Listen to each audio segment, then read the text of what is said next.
అయ్యా రెవరెండ్ రాజేంద్ర ప్రసాద్ గారు, మాతో ఉండడానికి వచ్చిన మీకు వందనాలు. రెవరెండ్ రాజేంద్ర ప్రసాద్ గారిని నన్ను వినడానికి, మా యొక్క సంభాషణలో పాల్గొనడానికి వచ్చిన మీ అందరికీ నిండు వందనాలు.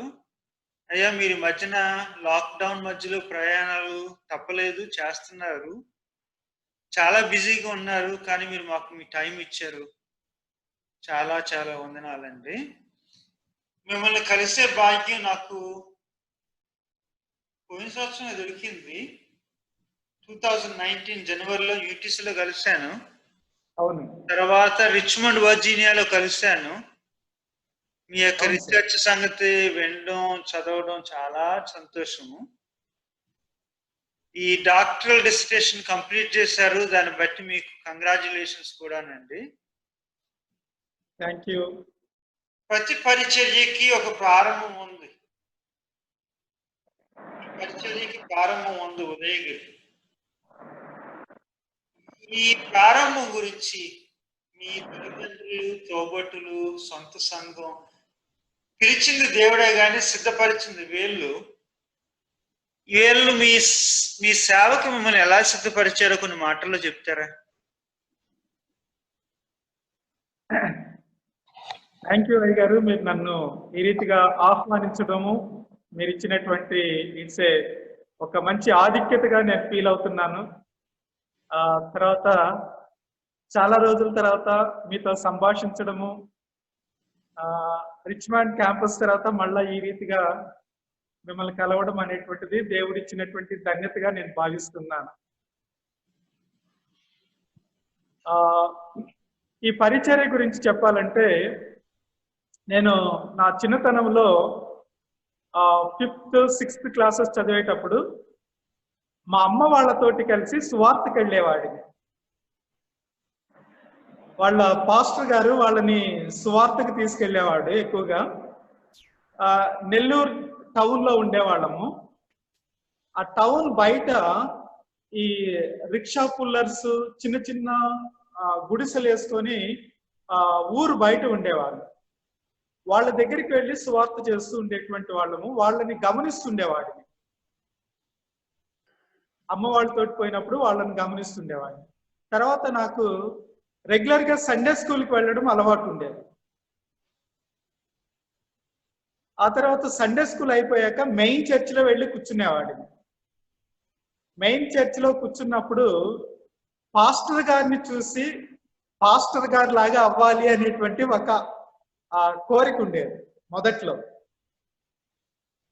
ఆ తర్వాత 10th క్లాసు, ఇంటర్మీడియట్, తర్వాత దేవుని కృపను బట్టి నాకు ఇంజనీరింగ్ లో అడ్మిషన్ రావడము, ఇంజనీరింగ్ చదవడము, అవన్నీ అయిపోయాక కంప్లీట్ గా ఈ పాస్టర్ అవ్వాలి అనేటువంటి ఆలోచన పోయింది. ఆ తర్వాత నేను నా ఇంజనీరింగ్ కంప్లీట్ అయ్యాక 92 నుండి జాబ్స్ కొరకు తిరుగుతూ ఉన్నప్పుడు నాకు పెద్ద కంపెనీలో జాబ్ రాలేదు. కానీ మొదట బిహెచ్ఎల్ దగ్గర ఉన్న యాన్సిలరీస్, హైదరాబాద్ బిహెచ్ఎల్ దగ్గర యాన్సిలరీస్ లో పనిచేసేవాడిని. అట్లా చేస్తున్నప్పుడు నాకు ఒక ఆలోచన మొదలైంది. అదేంటంటే, నువ్వు మిషన్స్ తోటి ఎందుకు మనుషులతోటి పనిచేయచ్చు కదా అని. ఆ ఆలోచన నన్ను చాలా ఏమంటాము, చాలా డీప్ గా, ఆ పైన ఏదో పైన వచ్చేదేమో అనుకునేవాడిని. కానీ ఆ ఆలోచన చాలా డీప్ గా ఉంటూ చాలా డిస్టర్బ్ చేసేది. దేని మీద కాన్సన్ట్రేషన్ లేకుండా, పీస్ ఆఫ్ మైండ్ లేకుండా చేసేది. ఆ సందర్భంలో బిహెచ్ఎల్ లోపలే నాకు ఒక కాంట్రాక్టర్ దగ్గర పనిచేసేటువంటి అవకాశం వచ్చింది. ఆ చేస్తున్నప్పుడు కూడా నాకు పీస్ ఆఫ్ మైండ్ లేకుండా అట్లాంటి పరిస్థితుల్లో ఈవినింగ్ టైము నేను ట్యూషన్స్ చెప్పేవాడిని. పిల్లలకి మ్యాథ్స్, ఫిజిక్స్ ట్యూషన్స్ చెప్పేవాడిని. ఆ ట్యూషన్స్ చెప్తున్నటువంటి టైంలో అది చాలా నాకు ఎందుకో ఆ ట్యూషన్స్ చెప్పినప్పుడు సాటిస్ఫాక్షన్ చాలా ఫీల్ అయ్యేవాడిని. అట్లా సాటిస్ఫాక్షన్ ఫీల్ అవుతూ మెయిన్ జాబ్ ని పక్కన పెట్టేయడం మొదలు పెట్టాను. దాన్ని మెల్లగా ఎందుకు ఇట్లా అవుతుంది అనుకున్నప్పుడు, నువ్వు మిషన్స్ తోటి కాదు మనుషులతోటి పనిచేస్తే నీకు ఇట్లాంటి సాటిస్ఫాక్షన్ ఉంటుంది అనేటువంటి ఒక సమాధానం దొరికేది.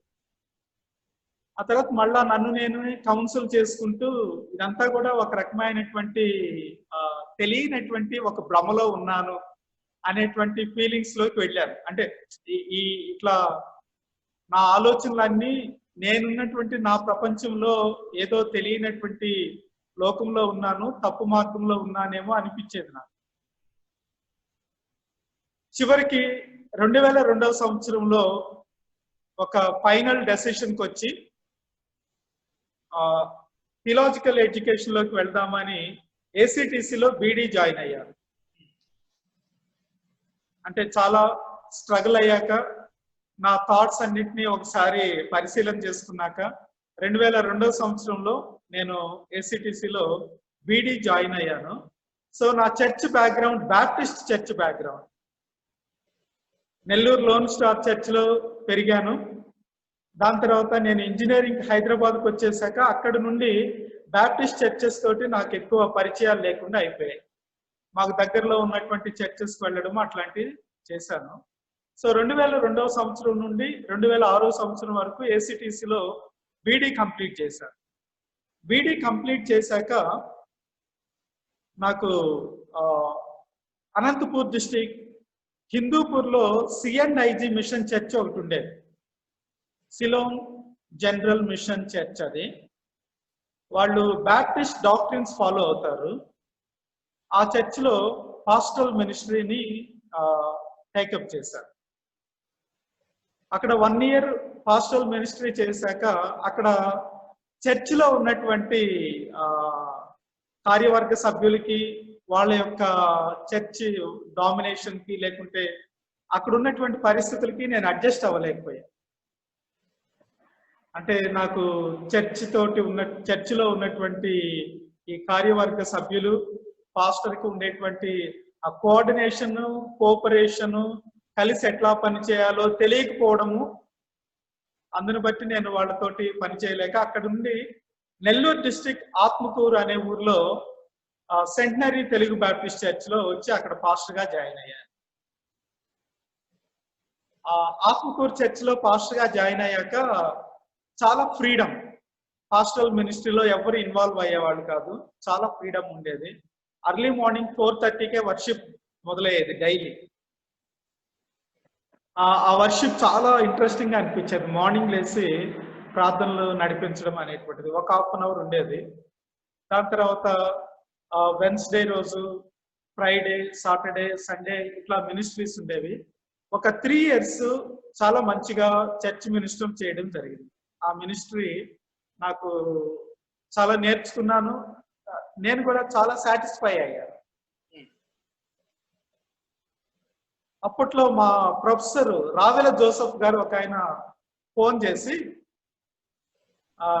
రాజేంద్ర ప్రసాద్ నువ్వు ఎంటీహెచ్కి వెళ్తే బాగుంటుంది కదా, మన దగ్గర చదువుకున్న వాళ్ళు చదువు మీద ఆసక్తి చూపించే వాళ్ళు తక్కువ ఉన్నారు కాబట్టి నీకు ఇంట్రెస్ట్ ఉంటే చెప్పు, నేను నిన్ను రికమెండ్ చేస్తానని ఆయన ఫోన్ చేశాను. ఆయన ఫోన్ చేయడాన్ని బట్టి నేను అప్పుడు యూటీసీకి ఎంపీహెచ్కి వెళ్దామని సిద్ధపడ్డప్పుడు నా ముందు ఉన్నటువంటి ఆప్షన్స్, నాకు చర్చ్ మినిస్ట్రీ అంటే ఇష్టం. ఒకటి ఫస్ట్ క్రిస్టియన్ ఎడ్యుకేషన్ చేయాలనేటువంటి ఆసక్తి ఉండేది. ఆ సంవత్సరము యూటీసీ వాళ్ళు క్రిస్టియన్ ఎడ్యుకేషన్ ఆఫర్ చేయట్లేదు. నాకు యూబీఎస్ లో క్రిస్టియన్ ఎడ్యుకేషన్ ఉన్నది కానీ అంత దూరం వెళ్ళడానికి ఇష్టం లేదు నాకు. సో ఆ సంవత్సరం నాకు స్కాలర్షిప్ వస్తుందని 2009లో స్కాలర్షిప్ వస్తుందని, ఆ సంవత్సరం నాకు క్రిస్టియన్ మినిస్ట్రీ డిపార్ట్మెంట్ లో వచ్చేటువంటిది ఏదైనా ఒక సబ్జెక్ట్ తీసుకుందామని క్రిస్టియన్ మినిస్ట్రీ జనరల్ ని నేను ఆప్ట్ చేసుకున్నాను. క్రిస్టియన్ మినిస్ట్రీ జనరల్ ఆప్ట్ చేసుకోవడానికి కారణం ఏంటంటే అది క్రిస్టియన్ మినిస్ట్రీ డిసిప్లిన్ లో ఉన్నటువంటి సబ్జెక్టులన్నింటినీ కవర్ చేస్తుంది. ఒక ఇంటిగ్రేటెడ్ కోర్స్ అన్నమాట ఇది. కౌన్సిలింగ్ కవర్ అవుతుంది, వర్షిప్స్ కవర్ అవుతాయి, కౌన్సిలింగ్ కవర్ అవుతుంది, వర్షిప్స్ కవర్ అవుతాయి, అట్లాగే క్రిస్టియన్ ఎడ్యుకేషన్ కవర్ అవుతుంది. జనరల్ గా చర్చ్ మినిస్ట్రీ వాటి ట్రెండ్స్ ఎట్లా ఉంటాయో కవర్ అవుతాయని ఆ సబ్జెక్ట్ ని నేను చూస్ చేసుకున్నాను. అంతేకాకుండా అప్పట్లో నేను చేసినటువంటి థీసిస్ కూడా ఏంటంటే MTH లో ఉన్నప్పుడు 2000 ఇయర్స్ లో ఈ టీవీ ఎక్కువగా ప్రతి ఇంట్లో టీవీ ఉండడము, టీవీని ఎక్కువగా ప్రజలు ఆదరిస్తూ ఉన్నారు. అందుకని బ్యాప్టిస్ట్ ఫ్యామిలీస్ లో ప్రతిరోజు సాయంకాలము ప్రార్థనలు జరుపుకునేవాడు, కుటుంబారాధనలు జరుపుకునేవాడు. మరి టీవీ రావడం వలన ప్రార్థనలు ఎట్లా జరుగుతున్నాయి అనేటువంటి దాని మీద రీసెర్చ్ చేశారు.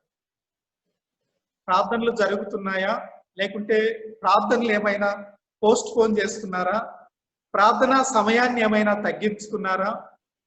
అప్పట్లోనే మనకి ఈ రిలీజియస్ ఛానల్స్ కూడా వచ్చున్నాయి. ఆరాధన టీవీ అని, శుభవార్త టీవీ అని. ప్రజలు వీళ్ళు వ్యక్తిగతంగా ప్రార్థన చేసుకునే బదులు టీవీలో వచ్చే కార్యక్రమాలనే ప్రార్థనగా భావిస్తున్నారా అనేటువంటి అంశాలను తీసుకొని దాని మీద రీసెర్చ్ చేయడం జరిగింది. ఆ తర్వాత సక్సెస్ఫుల్ గా దేవుని దయ వలన MTH కంప్లీట్ అయ్యాక ACTCలో STBC కోటా, బ్యాప్టిస్ట్ కోటాలో ఫ్యాకల్టీగా జాయిన్ అయ్యాను. ఫ్యాకల్టీగా జాయిన్ అయ్యాక నేను టీచ్ చేసినటువంటి సబ్జెక్ట్స్ కూడా పాస్టరల్ సైకాలజీ, తర్వాత pastoral care and counselling, marriage and family counselling,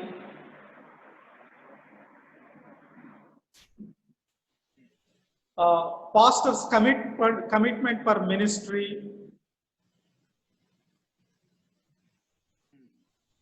Christian communication,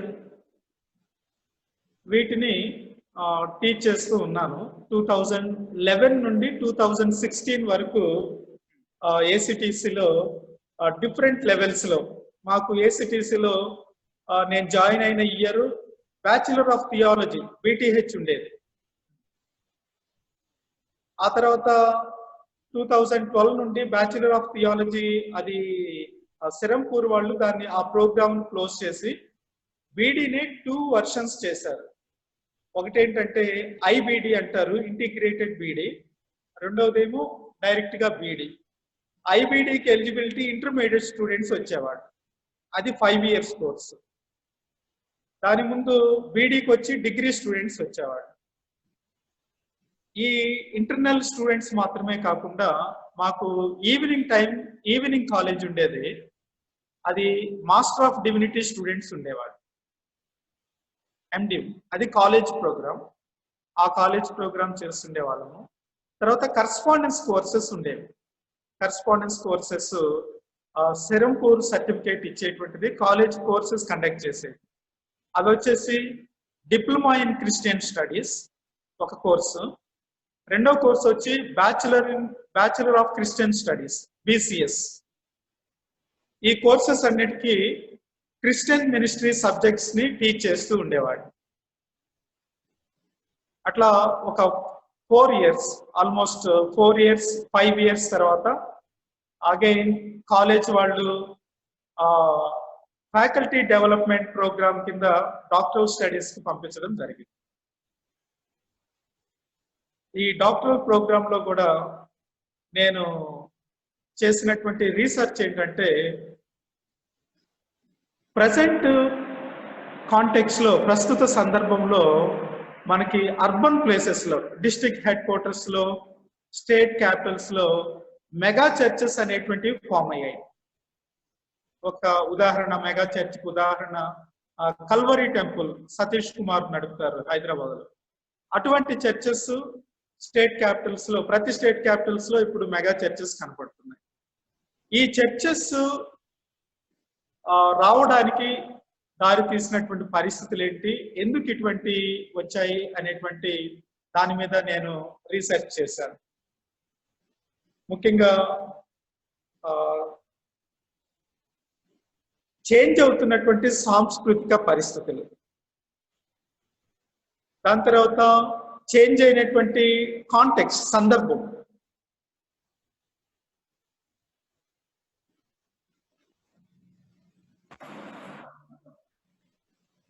ప్రస్తుత దినాలలో ఉన్నటువంటి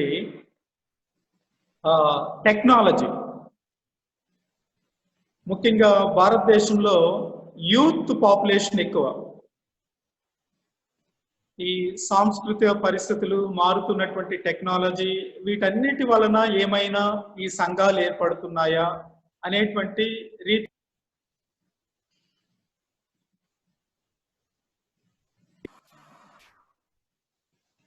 ఈ పరిశోధన 3 చర్చెస్ మీద చేయడం జరిగింది.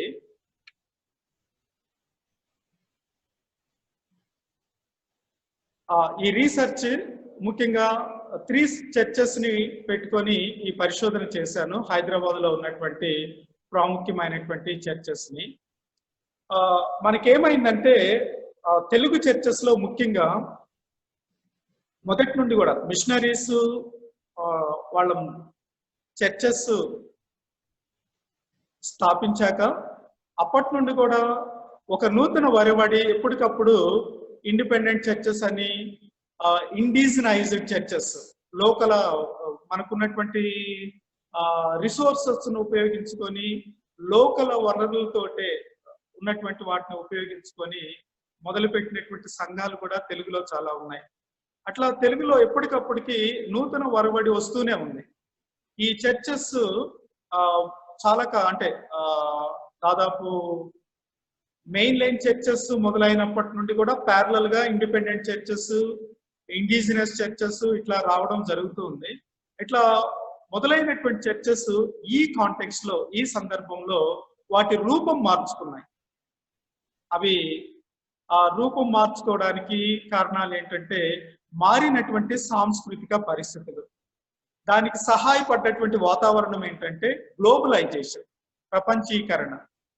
ఈ ప్రపంచీకరణ తర్వాత అర్బనైజేషన్, సిటీస్ అర్బనైజేషన్, ఇవన్నీ కూడా ఇటువంటి మెగా చర్చెస్ ఏర్పడడానికి ఒక కారణంగా అయ్యుండొచ్చు అనేటువంటి రీతిగా రీసెర్చ్ చేయడం జరిగింది. అయితే ఆ రీసెర్చ్ గురించి చెప్పాలంటే మనకి ప్రస్తుతము మన మెయిన్ లైన్ చర్చెస్ ట్రెడిషనల్ గానే ఉన్నారు. మారుతున్నటువంటి పరిస్థితులకి తగినట్లుగా మారకపోవడము ఒక కారణం అని చెప్పాలి. ఎందుకంటే మన దగ్గర ఉన్నటువంటి ట్రెడిషనల్ చర్చెస్ లో ఉన్నటువంటి పెద్దలు మార్పుని అంగీకరించారు. కానీ సమాజం మారుతూ ఉంది. ఈ మారుతున్నటువంటి సమాజంలో విశ్వాసమును ప్రకటించడంలో కూడా మార్పులు రావాలి. విశ్వాసముని ప్రదర్శించడంలో, ప్రకటించడంలో, దానిని ప్రస్తుతం ఉన్నటువంటి జనరేషన్ కి ట్రెడిషనల్ చర్చెస్ లో ఉన్నటువంటి పెద్దలకి గ్యాప్ వస్తుంది. ఆ గ్యాప్ ను బట్టి ఈ చర్చెస్ ఎక్కువగా ఆదరణకు గురి అవుతూ ఉన్నాయి. అట్లా ఈ చర్చెస్ మెగా చర్చెస్ అనేటువంటివి ఫామ్ అవడము అనేటువంటిది జరుగుతుందిగా ఉంది. తర్వాత మన పరిచర్యలు కూడా, చర్చ్ పరిచర్యల్లో కూడా చాలా వరకు ఇంతకు ముందు ఇవాంజలిజం అనేటువంటిది ప్రతి సంఘం కూడా ఇవాంజలిజం ఉండేటువంటిది. ఏదో ఒక ప్రాంతానికి వెళ్ళి వాళ్ళు సువార్తను ప్రకటించేటువంటి వాళ్ళు. ప్రస్తుతం ఉన్నటువంటి సందర్భంలో ఇవాంజలిజాన్ని లేకుంటే ఈ సువార్తను ప్రకటించడానికి చాలా అడ్డంకులు ఉన్నాయి. సామాజికంగా ఉన్నటువంటి అడ్డంకులు, అట్లాగే గవర్నమెంట్ వైపు నుండి కూడా కోఆపరేషన్ లేకపోవడము, సంఘంలో ఉన్నటువంటి పరిస్థితులు కూడా ఈ సువార్తను ప్రకటించడానికి ముందుకు వెళ్ళలేకపోవడం. అట్లాని మెయిన్ లైన్ చర్చెస్ సువార్తను ప్రకటించడానికి కొత్త వరవడులు ఏమి నేర్చుకోలేరు. అంటే నా ఉద్దేశము, ఈ కమ్యూనికేషన్ టెక్నాలజీస్ ను ఉపయోగించుకొని సువార్తను ప్రకటిద్దాము, అందులోకి వెళ్దాము అనేటువంటిది వాళ్ళు చేయలేకపోయారు అని అట్లా చేయలేకపోవడాన్ని బట్టి ఈ కొత్తగా వస్తున్నటువంటి చర్చెస్, ముఖ్యంగా ఈ సతీష్ కుమార్ కానివ్వండి, శ్యామ్ కిషోర్ కానివ్వండి, ఇంకా వీళ్ళు టీవీ మినిస్టర్ని, టీవీలో వస్తున్నటువంటి పరిచర్యలను ఆధారం చేసుకొని చాలా మందిని ఆకర్షితులు అయ్యి, చాలా మందితోటి ఆకర్షితులు అయ్యారు. ఆ ఆకర్షితులు అయినటువంటి వారందరినీ కూడా వారి చర్చి వైపుకి వారు ఆహ్వానించుకోవడం అనేటువంటిది ఒక శ్రేష్టమైనటువంటి విషయం. అట్లా మన చర్చెస్ ఖాళీ అయిపోలేదు, మెయిన్ లైన్ చర్చెస్ ఖాళీ అవ్వలేదు. అట్లా అని అవి రివైవల్ గా నడుస్తున్నాయా అంటేను దానిని మనం దాన్ని ఏమి జడ్జ్ చేయలేం. కానీ మన చర్చెస్ ఫుల్ అవుతున్నాయి, అట్లాగే వేరే కొత్తగా వస్తున్నటువంటి చర్చెస్ కూడా ఫుల్ అవుతున్నాయి. కొన్నిసార్లు దీన్ని ఇంకొక రీతిగా కూడా చూడాల్సినటువంటి అవసరం ఉంది. ఏజ్డ్ పీపుల్ అందరూ కూడా మన చర్చెస్ లో ఉన్నారు, యవనస్తులు వాళ్ళ పిల్లలందరూ కూడా బయట చర్చెస్ లో ఉన్నారు. మన చర్చెస్ అన్ని కూడా, ఈ బిల్డింగ్స్ అన్ని 100 సంవత్సరాల క్రితం కట్టినటువంటివి. అటువంటి పాత బిల్డింగ్స్, వాటి కెపాసిటీ అవి నింపుకుంటున్నాయి. అంటే వాటిని ఎక్స్పాన్షన్ చేయాల్సినటువంటి అవసరం ఉంది. దానికి ఎంత పరిమితి ఉందో అది నిండిపోతుంది. కానీ బయట ఉన్నటువంటి చర్చెస్ అవి కొత్త వరవడలను ఉంచుకోవడాన్ని బట్టి అవి కూడా వస్తూ ఉన్నాయి. మొత్తం నేనే మాట్లాడుతున్నారు, మీరు కొన్ని ఏమైనా అడిగితే. నాకు ప్రశ్న వచ్చిందండి. అఫ్ కోర్స్ మొదట్లో ఆశ ఉండేది. నిజానికి మీ ఆనందం చెప్పారు నాకు. మీ పరిచర్యలో మీకు కలుగుతున్న సంతోషాన్ని మీరు చెప్తుంటే నాకు కనిపించింది. ఆశ ఉంది, ఆశ చచ్చిపోయింది. దేవుడు మరలా దేవుని యొక్క సేవకములు తీసుకొచ్చారు. కారణం చెప్పారు ఏంటంటే, మిషన్లతో పనిచేయడం కన్నా మనుషులతో పనిచేయడం మేలు అనిపించింది. మనుషులతో పనిచేయడం కన్నా మిషన్లతో పనిచేయడం మేలు అని అప్పుడప్పుడు అనిపించుంటుంది. అది సంఘాల్లో ఉన్నది అదే. కానీ ఈ చేస్తున్న మీ పరిచర్యలో దాదాపు 2006లో బీడీ చేశారు, 2011లో ఎంటీహెచ్ చేశారు, మొన్నేమో డాక్టరేట్ చేశారు. ఈ 9 సంవత్సరాల యొక్క టీచింగ్ లో మీకు ఉన్న ఆనందం అంటే ఏటో ఒక మాటలో చెప్తారా?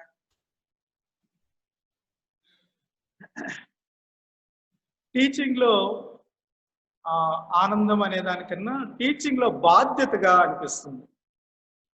బాధ్యతే ఆనందం అనిపిస్తుంది.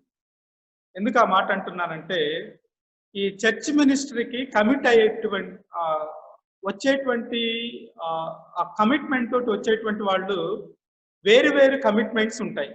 ఎందుకొరకు వస్తున్నారు అనేటువంటిది చాలా సందర్భాలలో వాళ్ళకే తెలియదు. కానీ అక్కడికి వచ్చాక వాళ్ళని మినిస్ట్రీ వైపు మౌల్డ్ చేయడం, దేవుని మీద ఆధారపడడానికి ఆ రీతిగా వాళ్ళకి సవాళ్లు విసరడం. మీరు దేవుని మీద ఆధారపడాలి, ఈ పరిచర్య దేవుని నడిపించేటువంటి పరిచర్య అనేటువంటి రీతిగా ఒక సవాళ్ళని వాళ్ళ ముందు ఉంచడం, ఆ సవాళ్ళని వాళ్ళు యాక్సెప్ట్ చేయడానికి దారి తీసేటువంటి పరిస్థితులను అట్లా వాళ్ళకి ముందు తీసుకురావడం, ఇవన్నీ కూడా ఎప్పటికప్పుడు ఒక నూతనంగా అనిపిస్తూ ఉంటాయి. వస్తున్నటువంటి ఈ మధ్యకాలంలో యంగ్ చర్చ్ మినిస్ట్రీకి కమిట్మెంట్ తో వస్తున్నటువంటి వాళ్ళు చాలా యంగ్ పిల్లలు వస్తున్నారు. వాళ్ళు డిగ్రీ కంప్లీట్ అయిన వెంటనే వచ్చేసేటువంటి వాళ్ళు. చాలా సందర్భాలలో వాళ్ళకి సొసైటీలో ఉన్నటువంటి విషయాలు చాలా తెలియదు. రెండోది, చర్చిలో ఉన్నటువంటి విషయాలు కూడా చాలా మందికి పిల్లలకి తెలియదు. కానీ వాళ్ళకు ఉన్నటువంటిది ఒకటి ఏంటంటే, ఈ సేవకు రావాలి అనేటువంటి ఆశతోటి సేవలోకి వస్తారు. ఈ థియలాజికల్ ఎడ్యుకేషన్ లోకి వచ్చినప్పుడు వాళ్ళని ఈ సోషలాజికల్ గా, సైకలాజికల్ గా, డిఫరెంట్ రిలీజియస్ ఎక్స్పోజర్ లోను, తర్వాత స్పిరిచువల్ గా, ఈ డైమెన్షన్స్ లో వాళ్ళని ఎదిగించడానికి, మేము సహాయపడడానికి దేవుడు మాకు ఇచ్చినటువంటి ఆధిక్యతగా మేము ఫీల్ అవుతాం. ఆ ఫీల్ అవ్వడంలోనే సంతోషము అనేటువంటిది అనిపిస్తుంది. ఒప్పుకుంటానండి, మించిన భాగ్యం లేదు. దేవుడు పిలిచిన తర్వాత వీళ్ళు మన తలుపు దగ్గరికి వచ్చినప్పటికీ తలుపు తీసి రండి పరిచర్యలో భాగం అవ్వండి అని చెప్పేసి ఆహ్వానించే ఆ యొక్క దీవెన, బాధ్యత, ఆ భాగ్యం దేవుడు మనకిచ్చాడు. ఎక్కడో ఉదయగిరి నుండి ప్రస్తుతానికి హైదరాబాద్లోను చాలా మందిని కలిశారు, చాలా మందితో సేవ చేశారు. ఈ రోజున సంఘాన్ని ఎలా నడిపించాలి, పరిచర్య ఎలా చేయాలి, మనుషులకి ఆదరణ ఎలాగ కలుగు చేయాలి, క్రైస్తవ బోధన ఎట్లాగా నేర్పించాలి, ఇలాంటి వేరే వేరే అంశాల గురించి మీరు చేస్తున్నటువంటి యొక్క ప్రయత్నాలు, పరిచయాలను బట్టి మీకు వందనాలండి. ఈరోజు రెవరెండ్ రాజేంద్ర ప్రసాద్ గారితోను నాతోను సమయాన్ని గడిపి మా యొక్క పరిచర్య ముచ్చట్లు విన్న మీ అందరికీ వందనాలు. అయ్యా, సమయం ఇచ్చిన మీకు, అమ్మగారు ప్రిసిల్లా గారికి బంగారం లాంటి పిల్లలు ఇద్దరు, వాళ్ళకి వందనాలు.